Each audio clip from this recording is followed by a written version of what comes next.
ഇന്ന് വളരെ സന്തോഷമുള്ളൊരു ആഹ്ലാദ പ്രകടനം നടന്നു കേട്ടോ. എനിക്ക് വളരെ സന്തോഷം തോന്നി.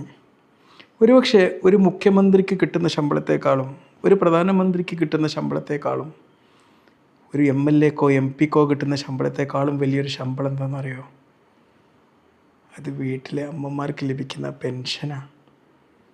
1600 രൂപ പെൻഷനെക്കുറിച്ച് നമ്മൾ ഹോസ്പിറ്റലിൽ വരുമ്പോൾ പലരും പറയാറുണ്ട്. വളരെ സന്തോഷത്തോടെ പോസ്റ്റ്മാൻ അത് കൊണ്ടു കൊടുക്കുന്നു. അതിൽ നിന്നൊരു 50 രൂപയൊക്കെ പോസ്റ്റ്മാന് കൊടുക്കും. സന്തോഷത്തോടെ ഒന്ന് ആലോചിച്ച് നോക്കണം. 50 രൂപയോ 100 രൂപയോ കൊടുക്കും. എന്നിട്ട് അന്നാണ് അവർ ആശുപത്രിയിലേക്ക് വളരെ സന്തോഷത്തോടെ കടന്നു വരിക. ഇവർക്കൊക്കെ ഫ്രീ ആയിട്ട് ചികിത്സിച്ചാലോ എന്നൊക്കെ മനസ്സ് തോന്നിപ്പോകാറുണ്ട്. പക്ഷെ ഞാൻ ശമ്പളത്തിന് നിൽക്കുന്ന ഒരാളായതുകൊണ്ട് ആ ശമ്പളത്തോട് കൂറ് കാണിക്കേണ്ടത് കൊണ്ട് ചിലപ്പം പറയാറുണ്ട്, നിങ്ങൾക്ക് ഗവൺമെൻറ് ഹോസ്പിറ്റലിൽ പോയി കാണിച്ചുകൂടെ എന്ന് പറയണമെന്ന് ചോദിക്കാറുണ്ട്.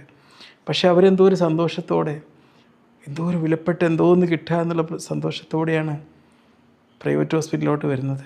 ഞാൻ കുറച്ച് സമയമൊക്കെ അവരോട് സംസാരിച്ചിരിക്കും, കുശലം പറഞ്ഞിരിക്കും. നമ്മൾ കൊടുക്കുന്ന കൊച്ചു കൊച്ചു സന്തോഷങ്ങൾ അവർക്ക് വല്ലാത്തൊരു പവർ കിട്ടും. കാരണം അവരൊരു വിനോദയാത്ര പോലെയാണ് വരുന്നത് ഒരു ഡോക്ടറുടെ അടുത്തേക്ക്. ആ പെൻഷൻ കിട്ടിയ ഒരു ദിവസം, എന്നിട്ട് ആ ഡോക്ടറെ അടുത്ത് അവർ സ്പെൻഡ് ചെയ്യുന്ന കുറച്ച് പണം അവിടെ ബാക്കിയാക്കിയിട്ട് ബാക്കിക്ക് റേഷൻ അരിയൊക്കെ ഉണ്ടാക്കി, റേഷൻ അരി കൊണ്ട് ചോറുണ്ടാക്കി അതിലേക്ക് വെറും കുറച്ച് ഉപ്പും മുളകും മാത്രം ചിത്രി കഴിക്കുന്ന അമ്മമാരെക്കുറിച്ചൊക്കെ നമുക്കറിയാം. അവർക്ക് കിട്ടുന്ന 1600 രൂപയുടെ പെൻഷൻ വളരെ വലുത് തന്നെയാണ്. അത് 2000 ഉയർത്തുമ്പം അതും വളരെ വലുത് തന്നെ. അത് ഇതിലേറെ ഉയർത്തി 5000 10,000 ആക്കിയാൽ ഒരുപക്ഷെ ഒരു ജനപ്രതിനിധിക്ക് കൊടുക്കുന്നതിനേക്കാളും വലിയൊരു ശമ്പളം തന്നെയാണത്. എന്തായാലും ഗവൺമെൻറ് ഞാൻ നന്ദി പറയുകയാണ്. അതോടൊപ്പം ഇനിയും കൂട്ടാൻ ഗവൺമെൻറ് മുതൽ ശ്രദ്ധിക്കട്ടെ. ഗവൺമെൻറ്റുകൾക്ക് രാഷ്ട്രീയമല്ല, ഗവൺമെൻറ്റുകൾക്ക് രാഷ്ട്രീയത്തിൻ്റെ അടിസ്ഥാനം വെച്ച് പറയുന്നത് തെറ്റാണ്. രാഷ്ട്രീയ പാർട്ടികൾ ഗവൺമെൻറ്റിന് വേണ്ടിയിട്ടുള്ള ആൾക്കാർ റിക്രൂട്ട്മെൻറ്റ് ചെയ്യുന്ന ആൾക്കാർ മാത്രമാണ്.